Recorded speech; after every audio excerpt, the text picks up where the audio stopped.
Hi മക്കളെ, ഫൈസൽ സാറാണ്. മക്കളെല്ലാവരും Christmas എക്സാമിനേഷന് വേണ്ടി അടിപൊളിയായിട്ട് പ്രിപ്പയർ ചെയ്തുകൊണ്ടിരിക്കുകയായിരിക്കും. സ്കൂളിൽ ആർട്സ് നടക്കുന്നുണ്ടായിരിക്കും, സബ് ജില്ലാ കലോത്സവങ്ങൾ നടക്കുന്നുണ്ടായിരിക്കും. ഈ പ്രോഗ്രാമിൻ്റെ എല്ലാം തിരക്കുകളുടെ എല്ലാം അപ്പുറമായിട്ടും മക്കൾ പഠിക്കുന്നുണ്ട് എന്നതിലാണ് ഞാൻ ഏറ്റവും കൂടുതൽ വിശ്വസിക്കുന്നത്. അതൊന്നുകൊണ്ടുമല്ല, SLC ആണെന്നുള്ള ബോധ്യം എൻ്റെ എല്ലാ മക്കളുടെയും മനസ്സിൽ ഇപ്പോഴേ വന്നിട്ടുണ്ടായിരിക്കണം.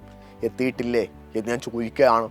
കാരണം പലപ്പോഴും പല മക്കളും പറയുന്നൊരു കാര്യമെന്ന് പറയുന്നത്, സാറേ ഡിസംബറൊക്കെ കഴിഞ്ഞിട്ട് പഠിക്കാമല്ലോ എന്ന് ഞങ്ങൾ വിചാരിച്ചു. ഡിസംബർ കഴിഞ്ഞ ഉടനെ ഞാൻ മനസ്സിലായത് നമുക്ക് IT മോഡൽ എക്സാമിനേഷൻ സ്റ്റാർട്ട് ചെയ്തു. പിന്നെ അത് കഴിയുന്ന തൊട്ട് മുമ്പ് തന്നെ നോർമൽ മോഡൽ എക്സാമിനേഷൻ വന്നു. അതിനിടയിൽ IT പ്രാക്ടിക്കൽ എക്സാമിനേഷൻ വന്നു. അങ്ങനെ ഭയങ്കര തിരക്കായതുകൊണ്ട് ഞങ്ങൾക്ക് മുഴുവനായിട്ട് അങ്ങോട്ട് വായിച്ചു തീർക്കാൻ പറ്റിയില്ല, പഠിച്ചു തീർക്കാൻ പറ്റിയില്ല എന്നൊക്കെ വർഷങ്ങളായിട്ട് മക്കളെ നമ്മൾ കേൾക്കുന്ന കംപ്ലൈൻറ്റാണ്. ഈ വർഷം ആ കംപ്ലൈൻറ്റ് ഇതിലധികം കേൾക്കേണ്ടി വരുമെന്നാണ് ഞങ്ങൾ ആലോചിച്ചുകൊണ്ടിരിക്കുന്നത്. എന്തുകൊണ്ടാണെന്ന് അറിയോ? സാധാരണ എല്ലാ വർഷവും എല്ലാ ടീച്ചേഴ്സും, ഇപ്പോൾ സ്കൂളിലെ ടീച്ചേഴ്സ് ആണെങ്കിലും കോച്ചിങ് സെൻറ്റേഴ്സുകളിലെ ടീച്ചേഴ്സ് ആണെങ്കിലും എല്ലാവർക്കും കൃത്യമായിട്ട് പറഞ്ഞു തരാൻ പറ്റുമായിരുന്നു ഏത് ഭാഗത്തു നിന്നായിരിക്കും ഏറ്റവും കൂടുതൽ ക്വസ്റ്റ്യൻ ചോദിക്കുക. നമ്മുടെ സോഷ്യലിലാണെങ്കിൽ തന്നെ നമുക്ക് പറയാം, ഇവിടെ നിന്നായിരിക്കും essay ക്വസ്റ്റ്യൻ ചോദിക്കുക എന്നുള്ളത്. അത് കൃത്യമായിട്ട് പറഞ്ഞു തരാൻ പറ്റുന്ന രീതിയിലേക്ക് സിലബസ് അറിയുമായിരുന്നു.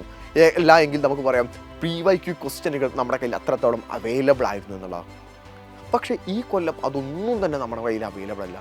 നമ്മളൊരു ഫ്രഷായിട്ടുള്ള ഒരു പുസ്തകമാണ് പഠിച്ചു തുടങ്ങുന്നത്. ഒരു ഫ്രഷായിട്ടുള്ള ക്വസ്റ്റ്യൻ പേപ്പറിൻ്റെ പാറ്റേണിലാണ് നമ്മൾ വായിച്ചു തുടങ്ങുന്നത്. ഓണം എക്സാമിനേഷൻ ടഫായപ്പോൾ എല്ലാവരും പറഞ്ഞു ഓണം എക്സാമിനേഷൻ ഭയങ്കര ടഫായിരുന്നു, അതുകൊണ്ട് ക്രിസ്മസ് എക്സാമിനേഷൻ ഈസി ആവുമെന്ന് പ്രതീക്ഷിക്കാമെന്നുള്ളത്. ഞാൻ ഇപ്പോഴേ പറയാം, ക്രിസ്മസ് എക്സാമിനേഷൻ ഒരിക്കലും ഈസി ആവില്ല. ഓണം എക്സാമിനേഷൻ്റെ അതേ പാറ്റേണിൽ തന്നെയായിരിക്കും ക്രിസ്മസ് എക്സാമിനേഷൻ നടക്കാൻ പോകുന്നത്. അത് കഴിഞ്ഞ് SLCയും മോഡൽ എക്സാമിനേഷനും എല്ലാം തന്നെ സെയിം പാറ്റേണിലാണ്. അതുകൊണ്ട് നമ്മൾ ഒരിക്കലും എന്തില്ല എക്സാമിനേഷൻ ഈസി ആവുമെന്നൊരു കാറ്റഗറി അല്ലെങ്കിൽ എക്സാമിനേഷൻ ഈസി ആവുമെന്ന ഒരു കാര്യത്തെ ചിന്തിച്ചാണ് മക്കൾ ഇരിക്കുന്നത് എങ്കിൽ അത് വെറുതെയാണ്. അതിനെക്കുറിച്ച് മക്കൾ ആലോചിക്കുകയേ വേണ്ട.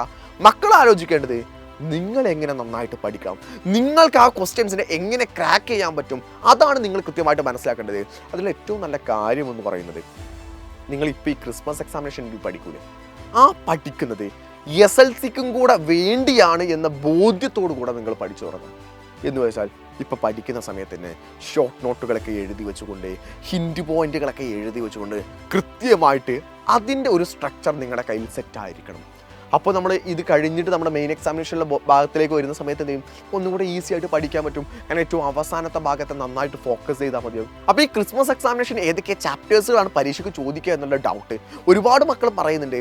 അവരോടും കൂടെ എനിക്ക് സൂചിപ്പിക്കാനുള്ളത്, മക്കളെ നമ്മുടെ ഹിസ്റ്ററിയിൽ നമുക്ക് വരുന്ന ചാപ്റ്റർ എന്ന് പറഞ്ഞാൽ, നമ്മുടെ ഹിസ്റ്ററിയിൽ നമുക്ക് ഓണം എക്സാമിനേഷൻ ഉണ്ടായത് ആദ്യത്തെ 3 ചാപ്റ്റേഴ്സുകളാണ്. അവിടുന്ന് ക്രിസ്മസ് എക്സാമിനേഷൻ ചോദ്യങ്ങളുണ്ട്. ഏകദേശം 20 to 25% ചോദ്യങ്ങൾ നമ്മുടെ ഓണം എക്സാമിനേഷൻ്റെ ഭാഗത്ത് നിന്ന് വരാൻ ചാൻസസ് ഉണ്ട്. അത് കഴിഞ്ഞിട്ട് 4ാമത്തെ ചാപ്റ്റർ ആയിട്ട് വെൽത്ത് ആൻഡ് ദ വേൾഡ് എന്ന് പറയുന്ന സമ്പത്തും ലോകവും എന്ന് പറയുന്ന ചാപ്റ്റർ ആവും.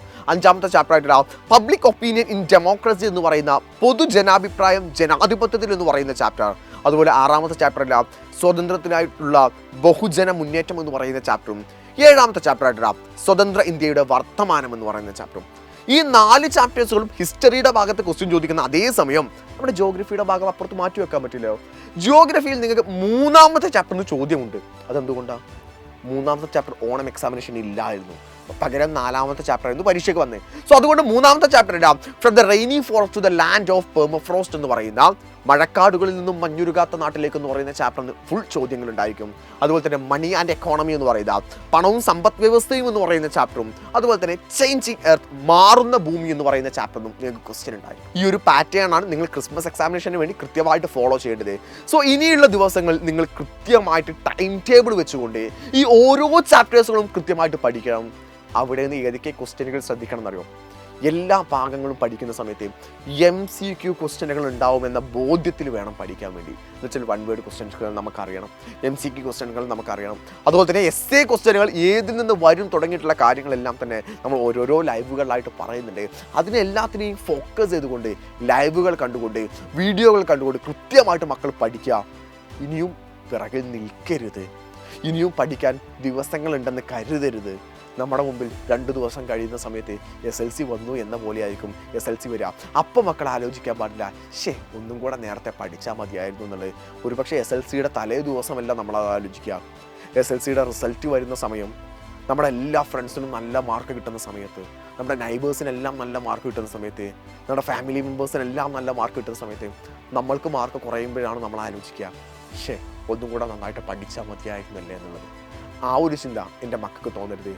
നല്ല മാർക്ക് നിങ്ങൾ സ്കോർ ചെയ്തുകൊണ്ട് നിങ്ങൾക്ക് അഭിമാനത്തോടുകൂടെ ആ റിസൾട്ട് നിങ്ങളുടെ പാരൻസിനോടും നാട്ടുകാരോടും പറയാൻ പറ്റുന്ന ലെവലിലേക്ക് എൻ്റെ എല്ലാ മക്കളും എത്തട്ടെ. സോ